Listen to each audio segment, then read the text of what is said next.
The Charles P. And ladies and gentlemen, you'll have to forgive me. I actually put a part on here on the wrong spot. And I will show you the little mast that goes right here.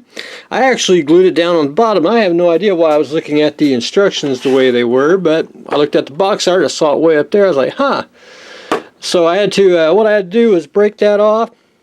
And I went ahead and I just actually completely broke it off and added a piece of styrene, I call it little tubing, that you can get at the hobby store. And I cut it to length, got it glued down to the right spot, and once you paint it, you'll never know that it was a kit part or not. Stretch sprue, I'm still continuing on. I don't know if you can see it, I got 4 strands, 1, 2, 3, 4. Basically trying to do 2 on here, 2 on this side. I may do 1 or 2 on the inner side here. I gotta go look at another picture. There's a fellow modeler that's built this on the internet, so I want to go look at how he did it.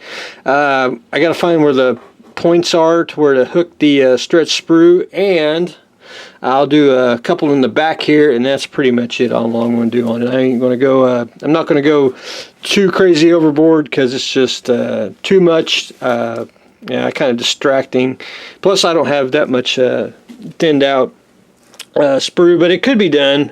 But I'm going to get just the basics on there, and I think it'll look pretty top notch once we get some paint on it. But anyway, stretch sprue. I'm going to try to go research today and try to get the where the strands go, and then hopefully I can add a little bit more. And I'm hoping in a week we can get the pedestals and the base, because I like to get this painted and attached to the pedestals, which I'm waiting for Total Navy to ship the package. But anyway, the Charles P is slowly taking shape.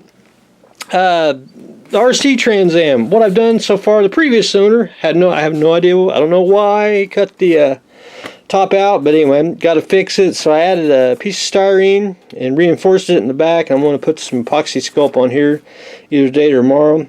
I went ahead and cut out the headlights, which they want them flat and recessed, and instead of getting them flat and flushed and everything, I just went ahead and cut out some styrene new headlamps, and once you get some paint on there, they'll be blended in really well.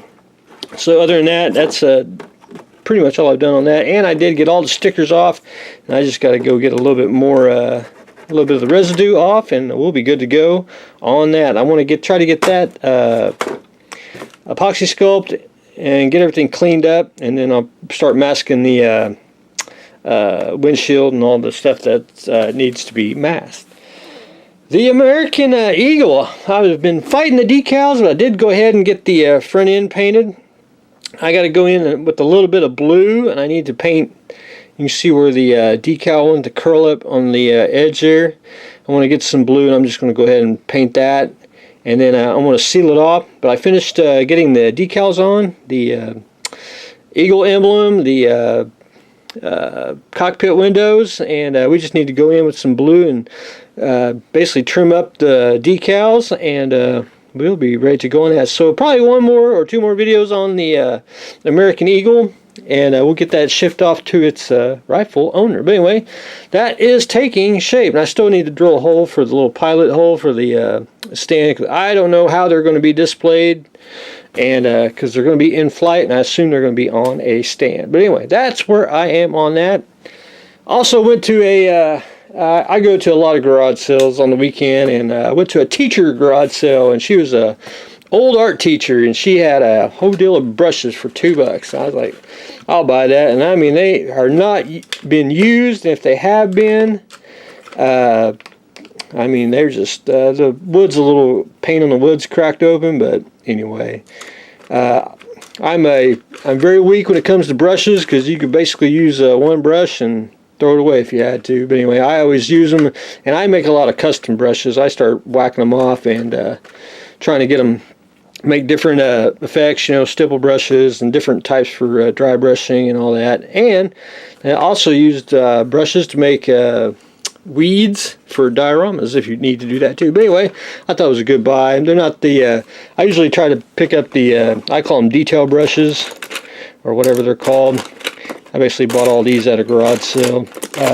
You know, like zeros and rounds and all that. But anyway, other than that, that was my garage sale find for today. So anyway, that's what I've got going on today. We always go to the garage sales. We are trying to finish up the American Eagle. The RC Trans Am is getting its body work, and rigging continues on the Charles P. So that's what I got going on today. And I started filling in the rest of the places that were ill-fitting of the kit with Tulip Slick. So that's what I got going on today. So stay tuned for the next exciting episode.